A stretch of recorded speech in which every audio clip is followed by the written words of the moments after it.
I went looking, in thinking about how to introduce our next speaker, I went looking for some numbers about YouTube. And these numbers, it's hard, you don't really have a frame of comparison for them, but some numbers are so big that they make sense even without that frame of comparison. And the number that makes sense, that does that for me, or YouTube, is that YouTube is used by a billion unique users every month. A billion. And when you think about that just in the context of the world population, it tells you that this is just an unbelievably powerful medium. We are really happy today. We don't have a lot of screen stars at the Woodstock Digital Media Festival, but today we are really, really happy to welcome a YouTube sensation. Joe Hanson is a PhD in biology. He hails from Austin, Texas. Star of stage and screen, Joe Hanson. But since I'm holding you hostage for lunch, I want to ask you a question. What is the best fruit in the world? Wow, that is a good one. No, you're wrong. Unfortunately, the answer is the avocado.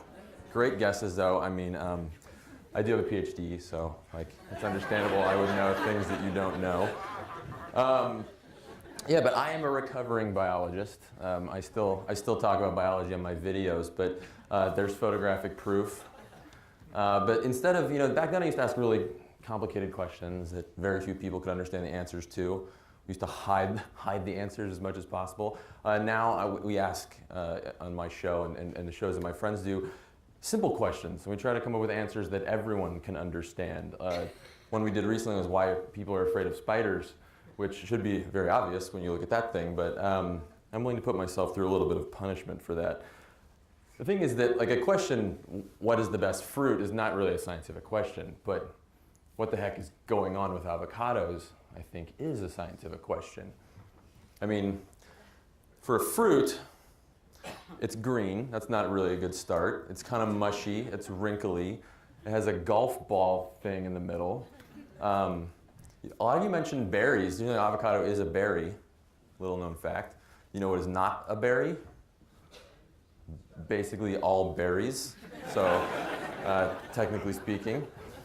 So, yeah, this is a very weird fruit. And these are the kind of questions we ask. Things like, why do clouds stay up? I mean, what's the point of asking these things when we have Ebola to worry about, or midterm election results? Or one of my favorites is, why does time go forward? I don't know, it just does, right? But if you look at the nature of physics in the universe and the equations that describe these things, they can go backwards or forwards with respect to time, and they work the same, but yet here we are. Why does time go forward? I was going to look it up before I came, but I really don't know. No, I'm just kidding. We have a video about that. It's really fascinating. I'm not going to spoil it, though. Anyway, these are the kind of things that I explore every week, living inside of a tiny box. So not here in meat space. But these are really critical questions for us to answer because, I don't know if you knew this, but we have officially 347 days until the official future, according to Back to the Future. This is a current countdown that you can go look at. These questions are part of what I think it really means to be human. I mean, my dog doesn't ask me questions very often, and I'm pretty sure that everybody else can hear them. But these are really, I think, at the core of what it means to be us, to be the unique animal that we are. So some more of my favorites are, where does dust come from? Well, this is a lesson about meteorites and the solar system formation and wind currents on Earth and where farmland comes from. We have the smell. Where does the smell of rain come from? We all love that, but that's really a chemistry lesson, a geology lesson, a biology lesson. The oldest living things in the world, which is a great book, by the way. I worked with an author on this, but this is an evolution lesson looking at extreme biology. Or every kid's favorite question, why is the sky blue? Or any color at all. We had a question about if there were any designers in the audience before. There are a few here, right? Well, I went ahead and took the wavelength of light that is predominantly scattered by the atmosphere in order to give us a blue sky, and converted that into RGB, 475 nanometer light. So you want to note this down. This is the official scientific sky blue. So yeah, these are simple questions. Why not make videos about string theory? I know, it's YouTube, I have to show cats. For one thing, I don't understand string theory, but even if I did, I wonder if this has meaning to us. You know, do we relate with string theory? A physicist, if there's any physicists in the audience, are probably like, well, yes, you relate to string theory every day because it's all around us. And I'm like, I'm trying to make a point, so please shut up. But this is the thing about avocados, is that this is why they're the best fruit, is that they shouldn't exist for all intents and purposes. Nothing in Central or South America that exists today can eat that thing with the golf ball in the middle without choking to death. And the whole point of a fruit is to get an animal to eat it, and then, here's where the poo joke comes in, it goes off somewhere else and like lays down for a new tree with a little bit of fertilizer attached. But that thing doesn't exist. This avocado tree is making fruit for a ghost. Oh, hey, look, an avocado tree and a giant ground sloth. He's hungry, and he's about the size of a moving truck, so reaching those avocados is no problem for him. Since avocado seeds contain toxins, he just chews them enough to break open the flesh. Down they go, skin, seeds, and all. And as he walks off, his guts go to work. And since avocados contain natural laxatives, not long and every so often, one of those seeds could grow into a new tree. In fact, this is how it worked for a bunch of weird tropical fruits. The one thing they have in common is that the animals they used to depend on are all extinct. So here's the gallery of extinct fruit lovers. Mangoes, papayas, avocados, the list goes on. Even that stinky durian fruit that everybody likes to point to as the nastiest thing on earth. All of these things have in common is that what ate them, that they co-evolved with to spread, is extinct. It's been extinct for at least 10,000 years. Luckily, we stepped in favor of the avocado and started farming it.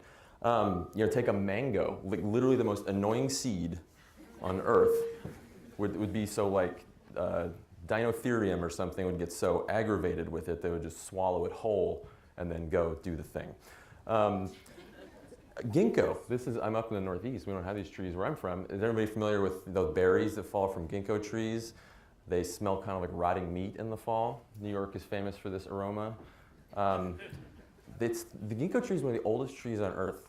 It was saved from a single grove in China by Buddhist monks. Now it's grown for decorative purposes all over the world. Well, these berries, it's thought, because they smell like rotting meat, were the food for some omnivorous carrion-eating dinosaur. And we just get the side effects today. So these are simple lessons, and they can jump from the digital world into the common world. In the grocery store, every time I walk by avocados now, I'm like, I know your story. The whole point of fruit, right, is to trick the animal into eating it and then go depositing that tree somewhere else.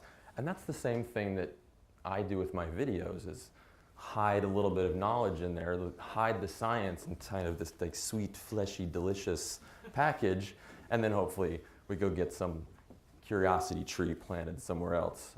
We do that in a lot of different ways. With, I take your favorite pop culture thing, Star Trek, Star Wars, and we look at the physics of it, see if it's realistic. Take your favorite hobby. One of mine, I ran a marathon and described what we did, what happens to our body in that kind of painful adventure that somehow we pay money to do. And one of the favorites was the question, like, remember blowing on Nintendo games?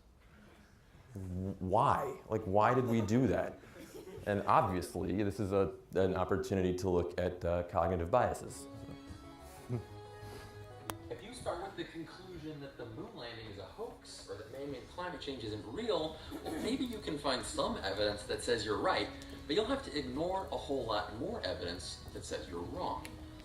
When we filter evidence to support that conclusion and ignore what disagrees, we're victims of confirmation bias. When we insist that random events have meaning, we fall victim to the Texas sharpshooter fallacy. I mean, it's easy to hit a bullseye if you paint it on afterwards. Or when we assume that thing A caused thing B because thing B happened after thing A, we're victims of the post hoc fallacy. Which brings us to this. I never asked myself why I was blowing up my video games. It just worked. Except I was wrong. And so were you. It didn't do a thing. It was just our brains playing tricks on us. So, I mean, I was fascinated by this question because this spread pre-internet culture, like we all did it. Turns out that the games didn't work for a completely different reason, and this is just some weird monkey behavior, like, well, I'm gonna blow the thing, and it just spread. And it's an amazing example, and the comments below this video reinforce these cognitive biases over and over because people refuse to believe that I'm right, but trust me. Yeah, but if we're having to trick people into learning, does that mean they don't want to learn? I mean, there's a claim to be made there. I don't think that's the case. I think the climate has just shifted. I mean, if you watch television, a lot of people have made the choice, instead of what Richard Feynman used to call the pleasure of finding things out, it's more like the pleasure of making things up. Of course, the most famous example in recent memory is during Shark Week. Now we have fictional documentary, fakey fiction science things that are being put forth next to nonfiction, and like a tiny disclaimer that you'd have to have a 70-inch 4K TV to be able to read that says this is fictional. And I think that it shows that there's this huge disconnect between what people in that traditional media think that their viewers want and what they really do. Because I really believe that they're wrong. And this year, some YouTube friends of mine and I came together to produce some alternative programming during that week that, for various legal reasons, we called several consecutive calendar days dedicated to predatory cartilaginous fishes. But together, these videos have been viewed more than 6 million times. And they were produced all together for the cost of about 15 seconds of Shark Week. And so I think we're really onto something. The people want it, a capital, all caps, serious, want this stuff. You talked about a little bit about YouTube stats, and this is where the numbers just start to blow your mind. 1 billion monthly users. I don't know how to picture a billion. 18 to 34-year-olds, that key demographic. There's nothing on TV that reaches more 18 to 34-year-olds than YouTube. There's 100 hours of YouTube uploaded every minute. So just think of all the junk that's been uploaded since we've been sitting here. And that equates to about 6 billion hours per month. And that's almost an hour per month per person on Earth. Have you had your monthly allotment? I make up for quite a few of you if you don't, so it's okay. But my favorite stat is that 80% of YouTube's traffic comes from outside the United States. So I think we've sort of erased borders in this, and a lot of barriers have come down. Anybody can upload there. But I did suspect that maybe one barrier that was remaining was language. They're all in English still. So could we make a science video that didn't depend on knowing English? So we took a question that I've always loved, which is what happens to carbon and oxygen atoms inside your body? Like, does the oxygen I breathe in come out as the CO2 that I breathe out? Or does it come out water elsewhere? So we made this. Actually this.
I mean, oh, hey, that's it's my favorite video we've ever made. I mean, the oxygen I breathe in goes out as water, and then a plant takes it up, and then it becomes the oxygen that plant releases. Like on the atomic level, we can trace this. And you know, we looped it twice so you could see both sides, but that was only 1 minute and 20 seconds long. And YouTube videos, as a rule, are pretty short. And some people think that this is the death of the attention span. This sort of famous scene from Up. It's like, huh? What? Totally a victim of this. My wife says I can't drive by airports because I stare at planes, and I'm like, I'm gonna crash the car. But I don't think this is attention spans. I just think that we don't owe our audience anything. They don't owe us anything. There's nothing tying them to the couch anymore that says something has to come on at this moment. There's quite literally a million other things on the internet that they can go do if I'm not holding their interest. You know, they can get up and walk away. And I don't think that's shrinking attention span. I think it's growing freedom, which is a really good thing. Because when people are allowed to exercise choice on a personal level about the content that they wish to view and therefore support, I think amazing things happen. They begin to find connections to new topics, and they find other people that are interested in those topics. And that's been the whole inspiration behind, you know, what my show, It's Okay to Be Smart, what it means. Kurt Vonnegut is very good at saying things very well, much better than me. And like, this is, if I had to sum up what I try to do, it's that many people need desperately to receive this message. I feel and think much as you do, care about many of the things that you care about, although most people do not care about them. You are not alone. And that is really what I think is happening on YouTube, is these sort of self-emergent communities that are forming around shared interests, whether it's Minecraft walkthroughs or how to do your makeup for Halloween. These communities are forming. It's about what the you in YouTube means. I think people a lot of times mean it's like you can upload a video, but the you in YouTube, I think, is the viewer. It's the you. It's the you who is consuming it. It's the YouTube. And that leads us to the idea of communities. And this is what I'm so fascinated with on YouTube today. Do some play on words like community. Or I'm going to patent this one, commutubnity, which I think it's a long URL, but I'm going to go get that on Twitter. I want to tour you through some of these communities because I think they're so amazing, beyond my own. One of my PBS colleagues, Mike Rignetta, makes a show called Idea Channel. And this is no joke. He makes videos about things like Slavoj Žižek is informing the answer of whether Jurassic Park is a commentary on capitalism. And like hundreds of thousands of people watch these, thousands of comments every week, and they're good. Like they're the best comments on YouTube, which I understand is really low-hanging fruit. But you could write a thesis every week on what these, and this has started to branch out beyond YouTube into this sort of really intense brain space.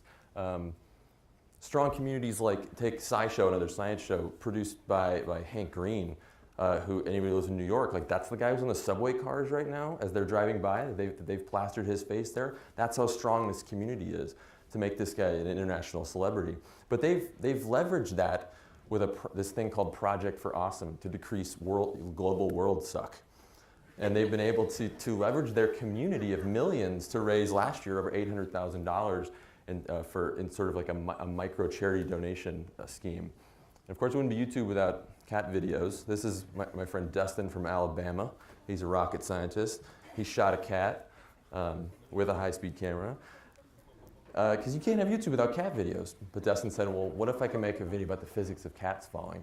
Really recommend you look at this video. How they right themselves in the air. But same thing, Dustin's been able to leverage this into live events to make our one-way medium a little more interactive. And again, calling in his community to help build a school in the Amazon for one of these, a dying village where to preserve both their language and their heritage and try to get education and a self-sustaining economy down there. And how many TV networks wouldn't kill for a show that got like 40 million views a month? This is Vsauce. This is Michael Stevens. The greatest success story, one of the most interesting things that's made on the internet, talking about things like why your bottom is in the middle. I mean, who wouldn't kill for that show on television? But I think my favorite is exemplified by Emily Grassley from the Field Museum in Chicago. Makes a show called The Brain Scoop, which is completely changing the rules about diversity and representation, which is not only important in STEM and science, technology, and engineering and math, but elsewhere. This little girl dressed up as Emily for Halloween this year. I mean, that's amazing, just because she can look at a screen and see somebody that's like her on the other side doing something that she's interested in. So maybe one day she'll dissect a wolf on camera too. They do put like a grossometer before their episodes, so you know what you're getting yourself into. This last one deserves a special mention, I think, because this is still the internet. And most people, honestly, that make YouTube videos are pretty much like me, like white, pretty much, male, pretty much, not diminished and discriminated and silenced because of our identity and what we look like. And that, I think, remains our biggest challenge, because it's still a pretty toxic ecosystem in a lot of ways. This sort of like swarm of trollish locusts that can descend on a creator's page. And I have friends who are very discouraged to go online and make these things. That brings us to another science lesson. Who knows the difference between a grasshopper and a locust? That too. There isn't one. They're the same exact species. This is the same exact insect. Something happens to grasshoppers if you get them too crowded, too many of them together in one place. A chemical shift in their brain. They produce too much serotonin, and then they turn into these killing machines instead of nice, cute little bugs. But scientists have been able to go in there and intercept that chemical signal and keep grasshoppers from coming together and forming biblical plagues instead of, and they're just nice groups of grasshoppers then. And I think that remains our challenge in YouTube, and then I think the internet in general. I mean, our communities are not only why we make this. For YouTube, it's literally how we make it. I mean, that's those little annoying ads that play before every video is how a lot of people support their creations these days. But I think there's really interesting ways about how people are calling on their communities to support their creations beyond that model. And one of them that I wanted to point out was, again, built by Hank and John Green, who seem to invent half of YouTube, but called Subbable, where you like a show, you can pay something, you can pay nothing, you might get some perks like a t-shirt or a postcard from the creator. Everybody gets to watch it in the end. You just get to decide if you want to support it. And since this has launched last year, creators left and right that are signing up for this are making 200, 300 times their budgets directly from their communities, paying on the ability to go through a system like Amazon and do micropayments. Oh, I got $3 extra on this gift card I got. I'm throw it into Subbable. It's a pretty familiar funding scheme. I wonder where they got the idea from. I don't know if they give tote bags or anything. It's viewers like you. So I mean, yeah, none of us at YouTube that do YouTube really understand, have the answers to where we're going. This is a very young field, a very young environment with a lot of open questions, but we're all experimenting, and we're doing that along with our audiences, which I think is the really important part. That if you want to put, again, quote marks around traditional media, whether it's print, TV, I think that they're making a product that's sort of a ghost for a species that are going extinct, and we're working on kind of a new recipe for that instead. There's the avocado lake. So anyway, I want to thank public media everywhere. PBS Digital Studios, obviously, for supporting the show, and I can never go anywhere without thanking the people who make my dumb face look cool in the videos, my crew in Austin. And if anybody's interested in checking any of this out, take a picture of that and come find me online. But with that, I'll take questions.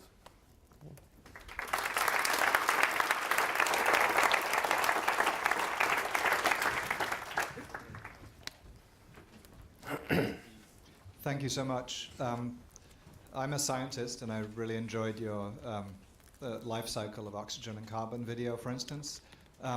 But it's sort of well known in educational theory that if you just see input and then don't think about that input and do something with it and do something active, like answer a question or form a hypothesis, or then you don't go through the learning cycle, which means that you actually remember things over the long term. Like I think if you quizzed people on this, the formulae of the hydrocarbon, you know, they're not going to remember it tomorrow unless they asked a question or asked to explain it to a friend or something. Do you have any ways of bringing that interactivity, which is obviously, you know, like online education, connecting that to YouTube so that I have a whole other slideshow on that, actually. You can ask questions. I seriously do. You know, be tested.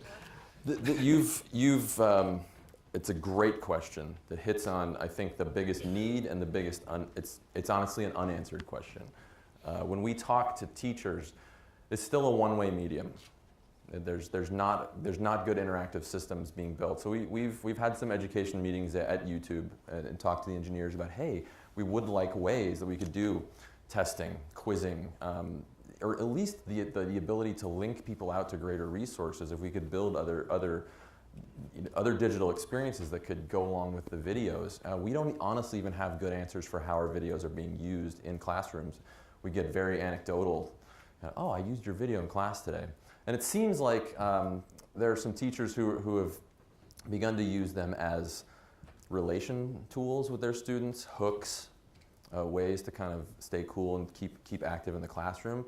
They shouldn't be viewed as standalone education devices. I don't call myself a teacher on YouTube as much as I can help it, because I think, like you said, education is a very active process, and right now we don't really have an interactive tool. I hope that continues to be built, but it's going to have to be a way that can reach beyond the video. And right now, when you watch a video on mobile, you can't touch anything. There's no clickability there, so it's going to take a lot of changes in the whole architecture. So it's make something. I don't know. Is there another one? Yeah. Hi.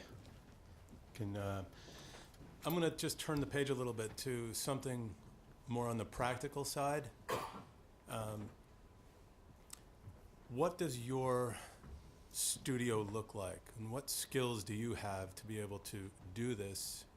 For example, equipment, like what you produce with, what you post-produce with. When you started doing this, and now has it changed? Multi-part question. So right now, what it looks like is a green piece of fabric about this big that I stand in front of with 2 to 3 lights, depending on how we arrange it that day, and we shoot everything on a green screen. It's a combination of things about knowing the format. YouTube is a very special thing that requires a very special pace and style. So we make choices about the content in terms of what we can do with graphics in that scenario for kind of the budgets that we have to deal with. Which leads into the next thing. You know, my team is essentially 3 people in terms of creative, me writing and researching and hosting, and then a team of a director, an animator, an editor that work together to make that final product. And that's supported financially by PBS. You know, it's still the same traditional nonprofit model. We don't depend on that advertising revenue to support the whole show like a lot of people have to deal with. Equipment-wise, I think it's very, for anybody who say shoots photography, it's very available. I mean, it's say a DSLR quality HD camera. It's a single microphone. It's Adobe software that comes bundled. Like when I was in school, we got it very cheap. You know, $100 for the whole Creative Suite, or $500 or something like that. But there are people that have created empires of 30. The largest YouTube channel out there, PewDiePie, is a gaming channel. Screencast software, iPhones being held up in the car, like talking to your camera, edited on iMovie. 30 million subscribers, you know, making well into the 6-figure income. So the content itself has to be good and interesting, and then I think that's very easy to do if you have something compelling, and YouTube makes it very easy to share that, and then we can add to that with production. But I don't want anybody to look at that and be like, well, it has to look like that in order to get on YouTube. There are people who have, you know, created incredible communities and success stories with nothing more than you're carrying in your pocket right now. Which, incidentally, if you come to our workshop this afternoon, we'll have we'll dig into that a little bit deeper. Thank you so much for your presentation. I love how you touched on so many different aspects of YouTube. as a community and as a global tool. How did you think you were going to sort of overcome the language barrier at the outset of that brain spark of yours, and where have you ended up since then, and what's actually been effective? In terms of the language? That seems to have worked fairly well for that particular story. I don't think that we could look at that and say I can do every topic in a wordless video. What we're really hoping is, again, to call on the community, and I don't know when this is going to get launched. It's something that, like, I have this little dashboard on the back end of YouTube that I can look at all these little things, and this thing has popped up about community submitted translations. So what I'm very careful about doing is there's always a transcript of the English accurate, not that auto-translated crap that YouTube puts up there, but an accurate English translation. And what is being built is a way for people to download that, translate it into their own language, and submit it back. And I can do a quick Google reverse translate check to make sure they didn't call me a bad name or something. And then that gets uploaded. And then people have the ability to get a closed caption of the language of their choice, driven by the users. So we can call on people in their free time to just sort of transcribe the video. I think that's the best right now, because not every lesson is going to lend itself to, you know, purely visual, no dialogue. So, hey YouTube, launch that already. Cool. I'm going to, sorry, I'm going to cut you off there, Joe. Again, thank you very much, Joe. Thank you.